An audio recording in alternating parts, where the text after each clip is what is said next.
कार्तिक मास के कृष्ण पक्ष की एकादशी को रमा एकादशी के नाम से जाना जाता है। इस एकादशी को रंभा एकादशी के नाम से भी जाना जाता है।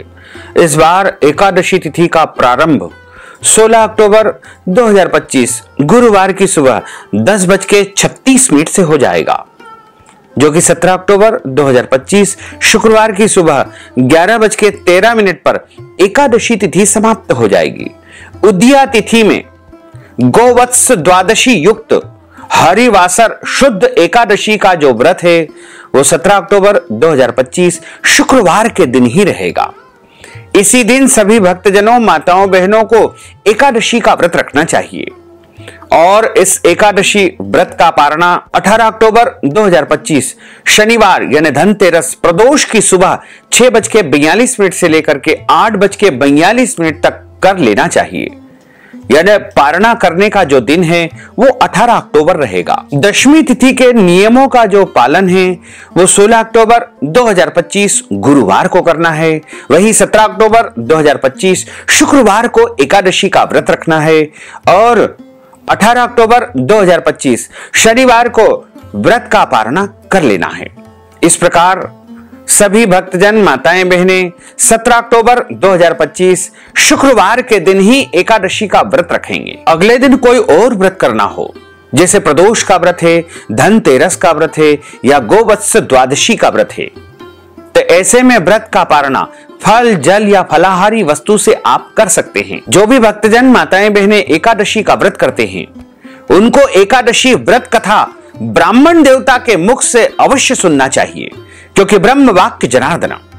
यदि आप हमारे मुखारविंद से कथा का श्रवण करना चाहते हैं तो हमारे चैनल पर हम आप सभी के लिए एकादशी व्रत कथा प्रस्तुत करेंगे, उसको आप जरूर सुनिएगा और सुनने के बाद अधिक से अधिक लोगों को शेयर भी कर दीजिएगा। विष्णु एकादशी गीता तुलसी विप्रोधे नवः असारे दुर्ग संसारे षटपदी मुक्तिदायिनी। भगवान श्री हरि विष्णु जी का पूजन करना, एकादशी का व्रत रखना, गीता जी का पाठ करना, तुलसी जी का पूजन एवं दर्शन करना, ब्राह्मण देवताओं की सेवा करना, उनको दान करना, उनको भोजन करवाना, गौ माता की रक्षा एवं सेवा करना, ये 6 कार्य इस कठिन संसार सागर को पार करने हेतु मोक्षदायक बताए गए हैं। पूरे एक वर्ष में 24 एकादशी आती है, लेकिन जिस साल अधिक मास या पुरुषोत्तम मास आता है उस साल 2 अधिक एकादशी यानी कुल मिलाकर के 26 एकादशी आती है। प्रत्येक महीने में 2 बार एकादशी आती है, एक कृष्ण पक्ष में, दूसरी शुक्ल पक्ष में। दोनों ही एकादशियों का भिन्न भिन्न महत्व हमारे धर्म ग्रंथों तथा पुराणों में बताया हुआ है। एकादशी का व्रत भगवान श्री हरि लक्ष्मी नारायण जी का परम प्रिय व्रत है और एकादशी का व्रत करने से मनुष्यों के कई जन्मों के पाप जड़ से नष्ट हो जाते हैं तथा उनके पुण्यों का उदय होता है। जब मनुष्य के जन्म जन्मांतर के पाप नष्ट हो जाते हैं तभी उन्हें सांसारिक एवं भौतिक सुखों की प्राप्ति होती है। जो भक्तजन, माताएं, बहनें एकादशी का व्रत करते हैं उनको अपने जीवन काल में एक बार कम से कम एकादशी व्रत का उद्यापन अवश्य करना चाहिए या करवाना चाहिए। जब भी आपकी 26 एकादशी हो जाए तब आप व्रत का उद्यापन कर सकते हैं। व्रत का उद्यापन आप घर में कर सकते हैं, व्रत का उद्यापन आप मंदिर में कर सकते हैं, देवालय में कर सकते हैं, शिवालय में कर सकते हैं, आश्रम में कर सकते हैं, तीर्थ में कर सकते हैं। और यदि आपके पास किसी भी प्रकार की कोई उद्यापन की व्यवस्था नहीं है तो आप हमसे संपर्क करें। आपके नाम और गोत्र से हम आपके लिए पूरे विधि विधान से एकादशी व्रत का उद्यापन अवश्य ही संपन्न कर देंगे। जो भक्तजन, माताएं, बहनें एकादशी का व्रत करते हैं उनको दशमी तिथि से लेकर के द्वादशी तक कुछ महत्वपूर्ण नियमों का पालन अनिवार्य रूप से करना चाहिए। दशमी के दिन एक समय शुद्ध एवं सात्विक भोजन करें। इस दिन चावल, शहद, लहसुन, प्याज, मांस, मदिरा, मसूर की दाल, कटहल की सब्जी का उपयोग बिल्कुल नहीं करना चाहिए। दशमी के दिन दूसरे के घर का भोजन अर्थात पराया अन्न का ग्रहण नहीं करना चाहिए। यदि किसी कारणवश दूसरे के घर भोजन करना पड़े तो उसके निमित्त कुछ भी दान पुण्य यदि आप कर देंगे तो उसका दोष नहीं लगेगा। ब्रह्मचर्य व्रत का पालन करना चाहिए। एकादशी के दिन सुबह जल्दी उठ करके स्नान करके पूजा अर्चना करके एकादशी व्रत का संकल्प धारण करें। संकल्प का अर्थ होता है प्रतिज्ञा करना या शपथ ग्रहण करना।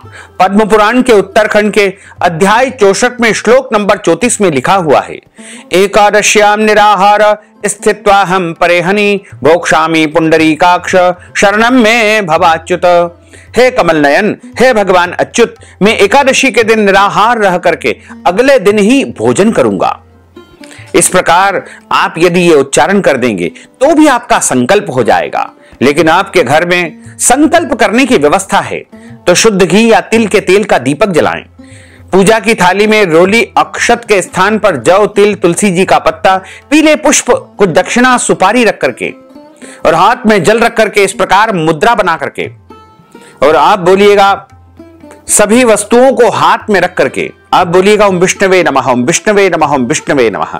ओम तिथिर्विष्णु स्थावारो नक्षत्रम विष्णुरेव च योगश्च करणम विष्णु सर्वम विष्णुमयम जगत। ओम विष्णुर्विष्णुर्विष्णुः श्रीमद्भगवतो महापुरुषस्य विष्णोर आज्ञेयः प्रवर्तमानस्य अद्य श्री ब्रह्मणोन्हि द्वितीय प्रार्धे श्री श्वेतवारः कल्पे वैवस्वत्मन्वन्त्रे अष्टाविंशतितमे कलयुगे कलि प्रथम चरणे भूलोके भारतवर्षे भरतखंडे जम्बूद्वीपे आर्यावर्तांतर्गत ब्रह्मवर्तेक देशे अवंतिकायां विशाला क्षेत्रे महाकालवने हरसिद्धि क्षिप्रातटे बौद्धावतारे संवत् 2082 ही कालयुक्त नाम संवत्सरे रविर दक्षिणायने मासा नाम उत्तमे मासे कार्तिक मासे ही शुभे ही कृष्ण पक्षे ही अद्यायः द्वादश्यायां तदुपरांतः तदपूर्वान्न एकादश्यायां पुण्यतिथ्योः भृगुवासरान्वितायां मघा दिवस नक्षत्रे सिंह राशिस्ते श्री चंद्रैः तुला राशिस्ते श्री सूर्यैः मिथुन राशिस्ते श्री देव राजगुरो शेषेषु ग्रहेषु यथा इथम राशि स्थानित्सु एवं ग्रह गुणगण विशेषण विशिष्टायां शुभ पुण्य तिथौ। आप सब अपना नाम और गोत्र का यहाँ पर उच्चारण कर लीजिएगा। श्रुति स्मृति पुराणोक्त वैदोक्त फल प्राप्त्यर्थम संकल्पित कामना संसिद्ध्यर्थम लोके सभायां राजद्वारे व्यापारे सर्वत्र यश विजय लाभादि प्राप्त्यर्थम यह जन्मनि जन्मांतरे वा सकल दुरितोपशमनार्थम आदि देविक आदि भौतिक आध्यात्मिक त्रिविध तापोपशमनार्थम अद्य दिवसे रमा रंभा एकादश्यायां व्रत कर्माहम करिष्ये। इस प्रकार संकल्प करने के बाद हाथ जोड़ करके भगवान से प्रार्थना करें कि हे दीनबंधु दीनानाथ, हे करुणा निधान, आज मैं रमा एकादशी का व्रत करने जा रहा हूं या करने जा रही हूं। मैं सभी नियमों का पालन करके पूरे विधि विधान से एकादशी का व्रत रखूंगा। यदि मेरे द्वारा जाने में अनजाने में कोई भी गलती हो जाए, त्रुटि हो जाए तो मुझे अबोध बालक जान करके आप क्षमा अवश्य ही प्रदान कर देना। इस प्रकार आपका एकादशी का व्रत आरंभ हो जाएगा। एकादशी के दिन सूर्य भगवान को अर्घ्य प्रदान करें, माता पिता को प्रणाम करें, पूज्य पुरुषों को, गुरुजनों को, साधु संतों को प्रणाम करें, तुलसी जी का पूजन करें, तुलसी जी में जल अर्पण करें, तुलसी जी के यहाँ शुद्ध घी का या तिल के तेल का दीपक जलाएं, क्योंकि कार्तिक का महीना है और कार्तिक की एकादशी है। इसलिए इस दिन सुबह और शाम के समय तुलसी जी के पास दीपक अवश्य प्रज्वलित करना चाहिए। गौ माता का पूजन करें तथा इस दिन किसी को भी अन्न नहीं खाना चाहिए, केवल और केवल फलाहार करें। सर्वोत्तम फलाहार गाय का दूध एवं फल बताए गए हैं। एकादशी के दिन सादे नमक का उपयोग न करें, हल्दी का उपयोग फलाहार में बिल्कुल न करें और अभक्ष भक्षण जैसे लहसुन, प्याज, मांस, मदिरा, अन्य जो अशुद्ध वस्तुएं होती है उनका भी उपयोग इसमें वर्जित माना गया है। झूठ न बोले, क्रोध न करे, लड़ाई झगड़ा एवं वाद विवाद बिल्कुल न करे। ब्रह्मचर्य व्रत का पालन करना चाहिए। दाढ़ी कटिंग या शेविंग न करे। किसी भी मनुष्य का, किसी भी प्राणी का, किसी भी जीव का अनादर या अपमान न करे। दिन में सोना नहीं चाहिए। कार्तिक मास में वैसे भी दिन में सोने का वर्जित माना गया है। कार्तिक मास में तिल जो होता है उसका तेल जो होता है उसका दीपक जलाना सबसे सर्वोत्तम माना गया है। लेकिन कार्तिक मास में शरीर के ऊपर तेल लगाना, तेल की मालिश करना वर्जित माना गया है। कार्तिक मास में दही नहीं खाना चाहिए। कार्तिक मास में दालों का त्याग कर देना चाहिए, यानी दाल नहीं खाना चाहिए। कार्तिक मास में सूर्योदय के पहले स्नान कर लेना चाहिए। एकादशी के दिन सुबह जल्दी उठ करके पूजा पाठ करके ब्राह्मण देवता के मुख से कथा अवश्य श्रवण करें, क्योंकि ब्रह्म वाक्य जनार्दन, जब आप ब्राह्मण के मुख से कथा सुनेंगे तो आपको भगवान नारायण के मुख से कथा सुनने का पुण्य प्राप्त होगा। और कथा सुनने के बाद ब्राह्मण देवता को दक्षिणा अवश्य प्रदान करना चाहिए। और शुभ मुहूर्त में एकादशी के अगले दिन ही एकादशी व्रत का पारणा करनी चाहिए। इस बार कार्तिक मास के कृष्ण पक्ष की रंभा एकादशी तिथि का प्रारंभ 16 अक्टूबर 2025 गुरुवार की सुबह 10:36 से 17 अक्टूबर 2025 शुक्रवार की सुबह 11:13 तक एकादशी तिथि रहेगी। उदया तिथि में गोवत्स द्वादशी युक्त शुद्ध हरिवासर एकादशी का जो व्रत है वो 17 अक्टूबर 2025 शुक्रवार के दिन ही रहेगा। इस दिन एकादशी का व्रत रख करके अगले दिन सुबह यानी 18 अक्टूबर 2025 शनिवार धनतेरस प्रदोष के दिन 6:42 से लेकर के 8:42 के बीच में एकादशी व्रत का पारणा आपको कर लेना चाहिए। अब हम आप सभी को रमा एकादशी रंभा एकादशी की दिव्य और ज्ञानमयी कथा सुनाने जा रहे हैं। बोलिए लक्ष्मी नारायण भगवान की जय, श्री वृंदावन बिहारी लाल की जय। गुरुर् ब्रह्मा गुरुर्विष्णु गुरुर्देवो महेश्वरा, गुरु साक्षात् परब्रह्म तस्मै श्री गुरुवे नमः। श्री अखंड मंडलाकार व्याप्तं येन चराचरं तत्पदं दर्शितं येन तस्मै श्री गुरुवे नमः। कृष्णाय वासुदेवाय हरये परमात्मने प्रणतः क्लेशनाशाय गोविन्दाय नमो नमः। सच्चिदानंद रूपाय विश्वोत्पत्त्यादिहेतवे तापत्रय विनाशाय श्री कृष्णाय वयं नुमः। यं प्रव्रजन्तमनुपेतमपेत कृत्यं द्वैपायनो विरह कातर आजुहाव पुत्रेति तन्मयतया तरवोभिने दुस्तं सर्वभूत हृदयं मुनिमानतोऽस्मि। विरह पीडं नटवरवपुः कर्णयोः कर्णिकारं बिभ्रद्वास कनककपीशं वैजयन्तीं च मालां। रन्ध्रान् वेणोर्धरसुधया पूरयन् गोपवृन्दैः बृन्दारण्यं स्वपदरमणं प्राविशत गीतकीर्तिः। जय जय श्री राधारमण, जय जय नवल किशोर, जय गोपी चित चोर प्रभु, जय जय माखन चोर। मात मेरी श्री राधिका, पिता मेरे घनश्याम, इन दोनों के चरणन में मेरा बारंबार प्रणाम, मेरा बारंबार प्रणाम, मेरा बारंबार प्रणाम। मोहिनी मूरत श्याम की वो मन रही समाय, जो मेहंदी के पात में लाली रही समाय। धन यौवन एक दिन उड़ जाएंगे जैसे उड़े कपूर, मन मूर्ख तू राम भज क्यों चाटे जगधूर। राम कृष्ण दो एक है अंतर नहीं निमेष, इनके नयन गंभीर है उनके चपल विशेष। बोलिए श्री वृंदावन बिहारी लाल की जय, गोपाल कृष्ण भगवान की जय। एक समय की बात है, धर्मराज युधिष्ठिर भगवान श्री कृष्ण को प्रणाम करके कहने लगे कि हे भगवान, कार्तिक मास के कृष्ण पक्ष की एकादशी का क्या नाम है, इस व्रत की विधि क्या है, इस व्रत को करने से कौन सा पुण्य फल प्राप्त होता है, आप कृपा करके विस्तार पूर्वक मुझे इस एकादशी की व्रत कथा सुनाने की कृपा करें। भगवान श्री कृष्ण बोले कि कार्तिक मास के कृष्ण पक्ष की एकादशी का नाम रमा एकादशी है और यह एकादशी बड़े बड़े पापों का नाश करने वाली है। इसकी व्रत कथा एवं महात्म्य आज तुम्हें सुनाने जा रहा हूं, ध्यानपूर्वक सुनिएगा। भगवान कहते हैं कि हे राजन, प्राचीन काल में मुचकुंद नाम का एक प्रतापी राजा था। उसकी इंद्र के साथ मित्रता थी और साथ ही यम, कुबेर, वरुण और विभीषण भी उसके मित्र थे। यह राजा बड़ा धर्मात्मा और भगवान श्री हरि विष्णु का परम भक्त था तथा न्याय के साथ राज्य करता था। उस राजा की एक कन्या थी जिसका नाम चंद्रभागा था। उस कन्या का विवाह चंद्रसेन के पुत्र शोभन के साथ संपन्न हुआ। एक समय वह शोभन अपने ससुराल में अपने ससुर जी के राज्य में आया, उनके घर पर, उनके महल में आया। उन्हीं दिनों जल्द ही पुण्यदायिनी कार्तिक मास की सबसे बड़ी कृष्ण पक्ष की रमा एकादशी आने वाली थी। जब व्रत का दिन समीप आया तो चंद्रभागा के मन में अत्यंत विचार उत्पन्न हुआ कि मेरे पतिदेव अत्यंत दुर्बल है और मेरे पिता की आज्ञा अति कठोर है। दशमी तिथि के दिन राजा ने ढोल बजवा करके सारे राज्य में यह घोषणा करवा दी कि एकादशी को कोई भी भोजन नहीं करेगा।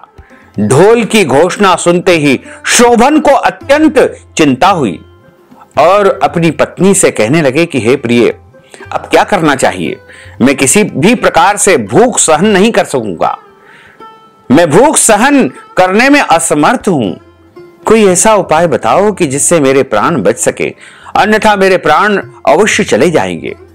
चंद्रभागा कहने लगी कि हे स्वामी, हे प्राणनाथ, मेरे पिता के राज्य में एकादशी के दिन कोई भी मनुष्य, यहां तक कि हाथी, घोड़ा, ऊंट, बिल्ली, गाय आदि तृण भी नहीं खाते हैं, अन्न जल ग्रहण नहीं कर सकते हैं। तो फिर मनुष्य का तो कहना ही क्या है। यदि आप भोजन करना चाहते हैं तो किसी दूसरे स्थान पर, किसी दूसरे राज्य में चले जाइए, क्योंकि यदि आप यही रहना चाहते हैं तो आपको अवश्य ही व्रत करना पड़ेगा। ऐसा सुनकर के शोभन कहने लगा कि हे प्रिय, मैं अवश्य व्रत करूंगा, जो भाग्य में होगा वह देखा जाएगा। इस प्रकार से विचार करके शोभन ने रमा एकादशी का व्रत रख लिया और वह भूख और प्यास से अत्यंत पीड़ित होने लगा।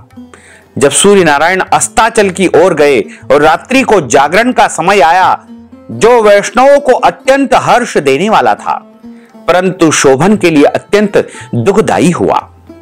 प्रातःकाल होते ही शोभन के प्राण निकल गए। तब राजा ने सुगंधित काष्ठ से उसका दाह संस्कार करवाया, अंतिम क्रिया करवाई, परंतु चंद्रभागा ने अपने पिता की आज्ञा से अपने शरीर को दग्ध नहीं किया और शोभन की अंत्येष्टि क्रिया के बाद अपने पिता के घर में ही वह निवास करने लगी। रमा एकादशी के पुण्य प्रताप से शोभन को मद्राचल पर्वत पर धन धान्य से युक्त तथा शत्रुओं से रहित एक सुंदर देवपुर नगर प्राप्त हुआ। वह अत्यंत सुंदर रत्न और वैदुर्य मणि जटित स्वर्ण के खंभों पर निर्मित अनेक प्रकार की स्फटिक मणियों से सुशोभित भवन में बहुमूल्य वस्त्र आभूषणों तथा छत्र व चवर से विभूषित गंधर्व और अप्सराओं से युक्त सिंहासन पर आरूढ़ ऐसा शोभायमान होता था, मानो दूसरा इंद्र वहां पर विराजित हो गया हो।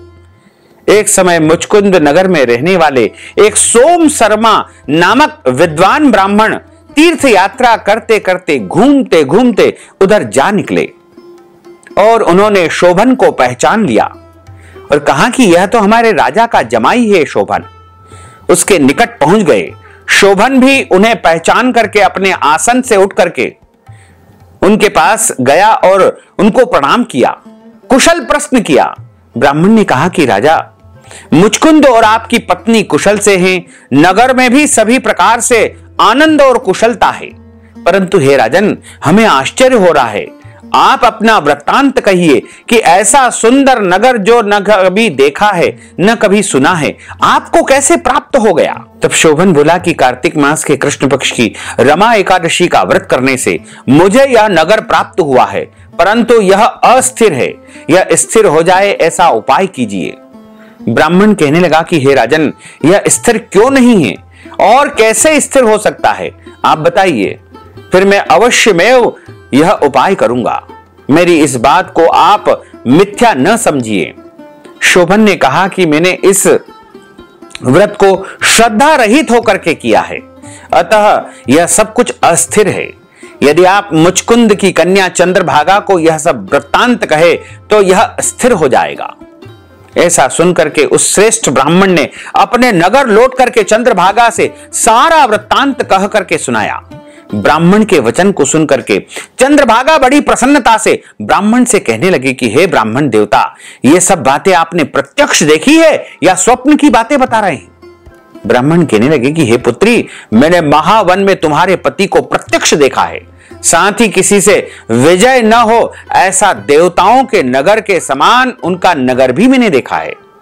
उन्होंने यह भी कहा है कि यह स्थिर नहीं है, जिस प्रकार वह स्थिर रह सके उपाय करना चाहिए। चंद्रभागा कहने लगी कि हे विप्र, तुम मुझे वहां पर ले चलिए, मुझे पतिदेव के दर्शन करने की तीव्र लालसा है। मैं अपने किए हुए पुण्य से उस नगर को स्थिर बना दूंगी। आप ऐसा कार्य कीजिए जिससे उनका और हमारा संयोग हो, हमारा मिलन हो, क्योंकि वियोगी को मिला देना महान पुण्य है। सोम शर्मा ब्राह्मण यह बात कह करके चंद्रभागा को अपने साथ लेकर के मद्राचल पर्वत के समीप वामदेव ऋषि के आश्रम पर गया। वामदेव जी ने सारी बातें सुन करके वेद मंत्रों के उच्चारण से चंद्रभागा का अभिषेक कर दिया। तब ऋषि के मंत्र के प्रभाव से और एकादशी व्रत के पुण्य प्रताप से चंद्रभागा का शरीर दिव्य हो गया और वह दिव्य गति को प्राप्त हुई, सुंदर स्त्री बन गई। उसके बाद बड़ी प्रसन्नता के साथ में वह अपने पति के निकट पहुंच गई। अपनी प्रिय पत्नी को आते देख करके शोभन अत्यधिक प्रसन्न हुआ और उसे बुला करके अपने बाईं ओर बिठा लिया। चंद्रभागा कहने लगी कि हे प्राणनाथ, आप मेरे पुण्य को ग्रहण कीजिए। अपने पिता के घर जब मैं 8 वर्ष की थी तब से विधि पूर्वक एकादशी के व्रत को श्रद्धा पूर्वक करती आ रही हूं। इस पुण्य के प्रताप से आपका यह नगर स्थिर हो जाएगा तथा समस्त कर्मों से युक्त होकर के प्रलय के अंत तक रहेगा। इस प्रकार चंद्रभागा ने दिव्य आभूषणों और वस्त्रों से सुशोभित होकर के अपने पतिदेव के साथ आनंद पूर्वक निवास करने लगी। भगवान कहते हैं कि हे राजन, यह मैंने रमा एकादशी का महात्मा और कथा सुनाई है। जो मनुष्य इस व्रत को करते हैं, इस कथा को सुनते हैं, उनके ब्रह्म हत्यादि समस्त पाप नष्ट हो जाते हैं। कृष्ण पक्ष और शुक्ल पक्ष दोनों ही एकादशियां समान बताई गई है। इनमें कोई भी भेदभाव नहीं करना चाहिए। दोनों समान फल देने वाली एकादशी है। जो मनुष्य इस कथा को पढ़ते हैं, सुनते हैं अथवा सुनाते हैं, वे समस्त पापों से छूट करके विष्णु लोक को प्रस्थान करते हैं। बोलिए श्री लक्ष्मी नारायण भगवान की जय। अच्युतम केशवम राम नारायणम कृष्ण दामोदरम वासुदेवम हरे श्रीधरम माधवम गोपिका वल्लभम श्री जानकी नायकम श्री रामचंद्रम भजे जानकी मनोहरम सर्वलोक नायकम श्री शंकरादिसेवितम पुण्य नाम कीर्तनम राम राम राम राम राम नाम तायकम रामा कृष्णा वासुदेवा भक्ति मुक्तिदायकम रामा कृष्णा वासुदेवा भक्ति मुक्तिदायकम हरे राम राम राम हरे हरे हरे कृष्णा कृष्णा कृष्णा हरे हरे श्री कृष्ण गोविंद हरे मुरारे हे नाथ नारायण वासुदेवा हे नाथ नारायण वासुदेवा हे नाथ नारायण वासुदेवा। बोलिए लक्ष्मी नारायण भगवान की जय। अब हम सभी मिलकर के प्रभु की आरती का गायन करेंगे। ओम जय जगदीश हरे स्वामी जय जगदीश हरे भक्त जनों के संकट क्षण में दूर करे। ओम जय जगदीश हरे जो ध्यावे फल पावे दुख बिन से मन का स्वामी दुख बिन से मन का सुख संपत्ति घर आवे कष्ट मिटे तन का। ओम जय जगदीश हरे मात पिता तुम मेरे शरण गहूं में किसकी स्वामी शरण गहूं में किसकी तुम बिन और न दूजा प्रभु बिन और न दूजा आस करूं मैं किसकी। ओम जय जगदीश हरे तुम पूर्ण परमात्मा तुम अंतरयामी स्वामी तुम अंतरयामी पार ब्रह्म परमेश्वर तुम सबके स्वामी। ओम जय जगदीश हरे तुम करुणा के सागर तुम पालन करता स्वामी तुम पालन करता मैं सेवक तुम स्वामी कृपा करो भरता। ओम जय जगदीश हरे तुम हो एक अगोचर सबके प्राणपति स्वामी सबके प्राणपति किस विध मिलहूं दयामय तुमको मैं सुमति। ओम जय जगदीश हरे दीन बंधु दुख हरता तुम ठाकुर मेरे स्वामी तुम रक्षक मेरे अपने हाथ उठाओ अपनी शरण लगाओ द्वार पड़ा तेरे। ओम जय जगदीश हरे विषय विकार मिटाओ पाप हरो देवा स्वामी पाप हरो देवा श्रद्धा भक्ति बढ़ाओ श्रद्धा प्रेम बढ़ाओ संतन की सेवा। ओम जय जगदीश हरे तन मन धन सब कुछ है तेरा स्वामी सब कुछ है तेरा तेरा तुझको को अर्पण, प्रभु जी को अर्पण, क्या लागे मेरा। ओम जय जगदीश हरे, पूर्ण ब्रह्म की आरती जो कोई नर गावे, स्वामी जो कोई नर गावे। कहत शिवानंद स्वामी, जपत हरा हर स्वामी, मन वांछित फल पावे। ओम जय जगदीश हरे, जय जगदीश हरे, स्वामी जय जगदीश हरे, मोहन जय जगदीश हरे। भक्त जनों के संकट, दास जनों के संकट, बंसी वाला दूर करे। ओम जय जगदीश हरे। कर्पूर घोरम करुणावतारम, संसार सारम, भुजगेंद्रहारम, सदा वसंतम हृदयारविंदे, भवम भवानी सहितम नमामि। मंदार मालांकुलितालकाय, कपाल मालांकित शेखराय, दिव्यांबराय दिगंबराय नमः शिवाय, नमः शिवाय आरतिक्यम समर्पयामि। हरि ओम मा यज्ञेन यतमहे जन्त देवास्तानि धर्माणि प्रमन्यासनते हनाकं महिमानः, सचंत्र यत्र पूर्वे साध्याः सन्ति देवाः। ओम राजाधिराजाय प्रसय्यसाहिने, नमो वयं वै श्रवणाय कुर्महे। सबे कामान् कामकामाय, मह्यं कामेश्वरो वै श्रवणो दधातु। कुबेराय वै श्रवणाय, महाराजाय नमः। ओम स्वस्ति साम्राज्यं भोज्यं स्वराज्यं वैराज्यं पारमेष्ठ्यं राज्यं महाराजमाधिपत्यमय्यं समन्तपर्यायै स्यात् सार्वभौमः। सर्वायुष अंतार्धा परार्धा पृथिव्ये समुद्र पर्यन्ताय एकराटिति तत्पेश श्लोको भिगितो मरुतः। परिवेष्टारो मर्तस्यावसान ग्रहे आविक्षितस्य कामप्रेर विश्वे देवा सभा सदित्यों विश्व तच्चक्षुरुत विश्रुतो मुखो विश्रुतो बाहुरुतो स्वाद संबाहुभ्यां धमति संपतत्रेर्द्यावा भूमिं जनयन् देवैकः। ओम एकदन्ताय विद्महे वक्रतुण्डाय धीमहि तन्नो दन्ती प्रचोदयात्। ओम आदि शक्ति च विद्महे जगन्माताय धीमहि तन्नो शक्ति प्रचोदयात्। ओम तत्पुरुषाय विद्महे महादेवाय धीमहि तन्नो रुद्र प्रचोदयात्। ओम नारायणाय विद्महे वासुदेवाय धीमहि तन्नो विष्णु प्रचोदयात्। ओम क्लीं कृष्णाय विद्महे दामोदराय धीमहि तन्नो श्रीकृष्ण प्रचोदयात्। नाना सुगंध पुष्पाणि यथा कालो भवानि च पुष्पांजलिं मया दत्तं गृहाण परमेश्वर। मंत्र पुष्पांजलिं समर्पयामि। नमो नमः। मंत्रहीनं क्रियाहीनं भक्तिहीनं सुरेश्वर, यत्पूजितं मया देव परिपूर्णं ततस्तु मे। आवाहनं न जानामि तवार्चनं, पूजाञ्च न जानामि। क्षम्यतां परमेश्वर, क्षम्यतां परमेश्वर, क्षम्यतां परमेश्वर। बोलिए श्री लक्ष्मी नारायण भगवान की जय, श्री वृंदावन बिहारी लाल की जय, गोपाल कृष्ण भगवान की जय। धर्म की जय हो, अधर्म का नाश हो, प्राणियों में सद्भावना हो, विश्व का कल्याण हो। सनातन धर्म की जय हो, गौ माता की जय हो, नगर बस्ती की जय हो, आज के आनंद की जय हो। ओम नमः पार्वती पते, हर हर महादेव हर। भक्तजनों, माताओं बहनों, यदि आप रमा एकादशी, रंभा एकादशी के निमित्त दान पुण्य करना चाहते हैं, कथा की दक्षिणा प्रदान करना चाहते हैं, तो आप हमारे गूगल पे, फोन पे, पेटीएम नंबर, अकाउंट नंबर के माध्यम से नगद धनराशि पहुंचा करके, अपना नाम गोत्र पहुंचा करके और रमा एकादशी का संपूर्ण पुण्य लाभ प्राप्त कर सकते हैं।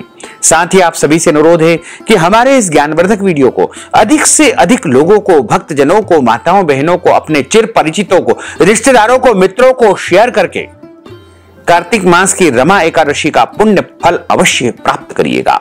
यदि आपने अभी तक सब्सक्राइब नहीं किया है तो अभी और इसी समय सब्सक्राइब कर लीजिए और हमारे इस वीडियो को अधिक से अधिक लोगों को पहुंचा करके, भक्तजनों तक पहुंचा करके पुण्य लाभ अवश्य प्राप्त करें। आपको और आपके पूरे परिवार को सादर जय श्री कृष्ण, सादर धन्यवाद।